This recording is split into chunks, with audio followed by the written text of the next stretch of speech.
مرحبا وكيف الحال؟ تكيس المبايض هو مرض لئيم بيصيب العديد من السيدات والآنسات في عمر الإنجاب. بفقدهم الثقة بالنفس بسبب معرفتهم انهم ياخذوا علاجات لطول الحياة بدون حتى يعرفوا او يتأكدوا انه هاي العلاجات ممكن في يوم من الايام توصلهم للشفاء.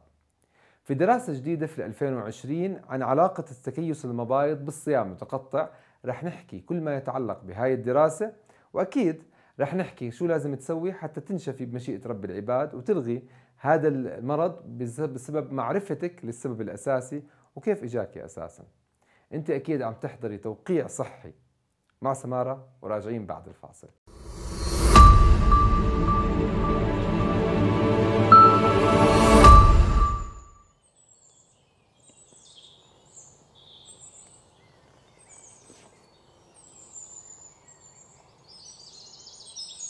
في حلقتنا اليوم رح نتناقش بالتفصيل عن دراسة صارت للسيدات المصابات بتكيس المبايض، وعلاقة تكيس المبايض وشدته أو شفائه بمقاومة الأنسولين وتحديدا بالصيام المتقطع. رح نحكي في نهاية الحلقة عن إيش الريكومنديشن والتوصيات اللي بنوصيها حتى تنشفي إن شاء الله بتكيس المبايض وتتجنبي العلاجات اللي عادة بتصير عند السيدات بهذا المرض.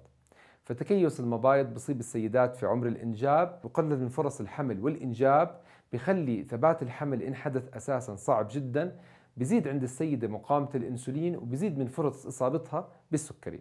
فحلقتنا لليوم رح نحكي بالتفصيل ليش إجا هذا المرض وكيفية علاجه، وأكيد حنحكي عن الدراسة المتعلقة بالصيام المتقطع.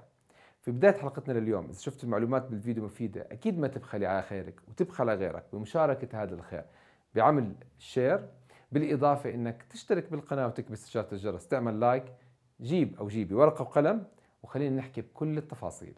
شملت هذه الدراسة 18 سيدة من السيدات والآنسات اللي عندهم تكيس في المبايض. هدول ال 18 سيدة تراوحت أعمارهم بين ال 18 وال 31 سنة. طبعا كانت فترة الدراسة 6 أسابيع، 5 أسابيع كان أثناءها في صيام متقطع، حصروا في فترات الأكل ل8 ساعات، بينما كان مدة الصيام المتقطع فيه 16 ساعة متواصلة. أكيد هدول السيدات ما أكلوا إلا شرب خلال فترة الصيام، وكان فترة الطعام في ال8 ساعات. قاسوا في هذه الدراسة كل هرمونات النسائية المتعلقة بتكيس المبايض ومقاومة الأنسولين.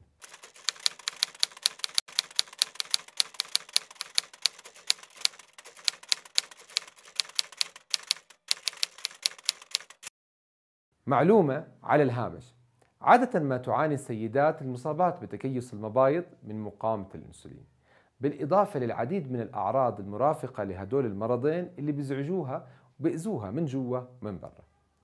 هذه السيدة اللي عندها تكيس بتعاني من مشكلة ظهور الشعر في المناطق الذكورية والمناطق الغير طبيعي إنها يكون عندها شعر فيها من الأساس، فبكون عندها في شعر في منطقة الوجه والمناطق غير المرغوبة فيها واللي مش موجود فيها، إضافة إلى فقدان الشعر في مناطق فروة الرأس، فبصير عندها شعر خفيف جدا على الرأس.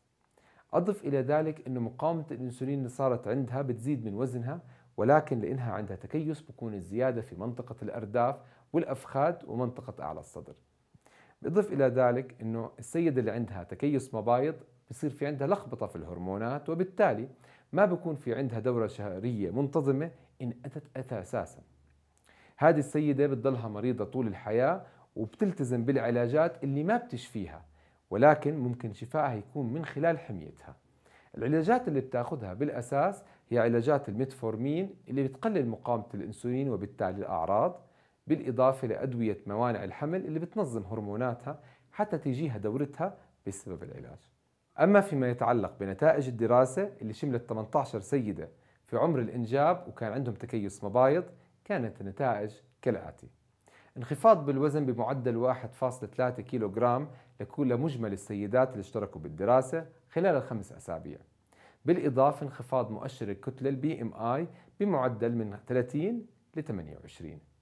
هدول السيدات المعروف أنهم بيعانوا من مقاومة الأنسولين، ف73 أو 70% من السيدات اللي بيعانوا من تكيس المبايض هم مصابات بمقاومة الأنسولين.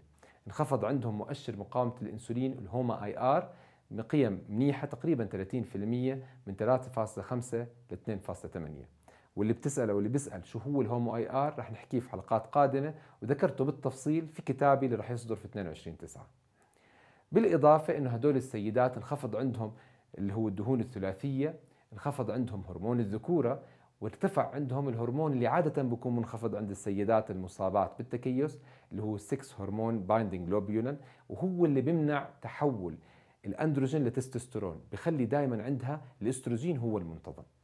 الشغلة الإضافية إنه دورتهم عند 73% من المشتركات انتظمت، أضف إلى ذلك أنه آلام الدورة خفت واختفت، وأخيرا زاد نشاطها وقل تقلب مزاجها فترة قبل الدورة. طب شو اللي بيصير عند هدول السيدات اللي يصيبهم تكيس المبايض؟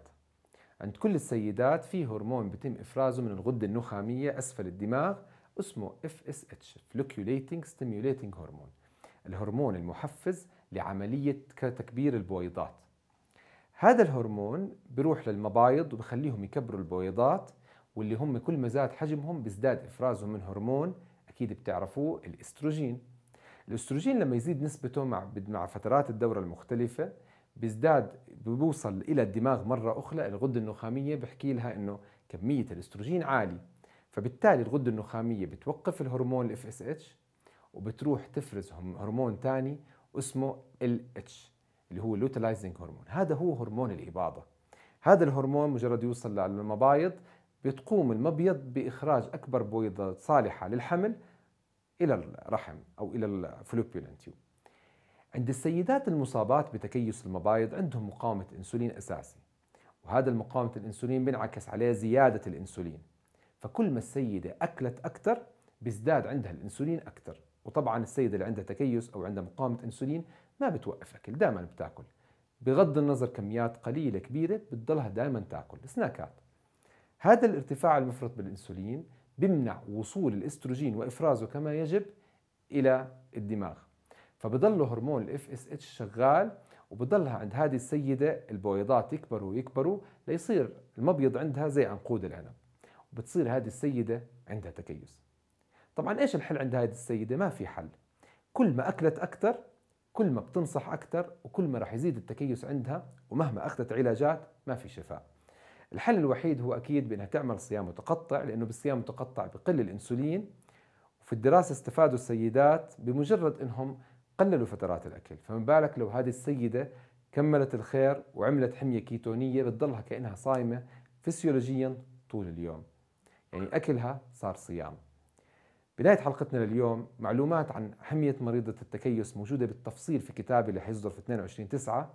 أكيد إذا عندك تكيس لازم تحصلي عليه عشان تقريه وتمشي في التوصيات اللي موجودة من أول الكتاب لآخره، وفي بند وشابتر خاص للسيدات. يعني في حلقتنا لليوم إذا شفت المعلومات بالفيديو مفيدة أكيد ما تبخل على غيرك بالشير، فنشر المعلومة أكيد خير، وزكاة العلم نشره. وما تبخلي على حالك بأنك تنضمي للقناة وتشتركي في إشارة الجرس حتى تيجيكي أول بأول إشعارات كل ما يخطر على بالي فكرة مفيدة لك. وأكيد ما تبخل على حالنا بأنك تعملنا لايك، فإحنا بتشجيعكم نستمر. وبدعوكم تنضموا لعالمنا الرائع على الفيسبوك، عالم سمارس كيتو أند فاستنج بلانيت، هذا العالم اللي فيه 100,000 مشترك حتى الآن. وأكيد بإمكانكم تتابعوني على الإنستغرام والسناب شات، الموجود تفاصيل الحساب تحت، بالإضافة في معلومات القناة حتلاقوا حساباتي على السوشيال ميديا كاملة.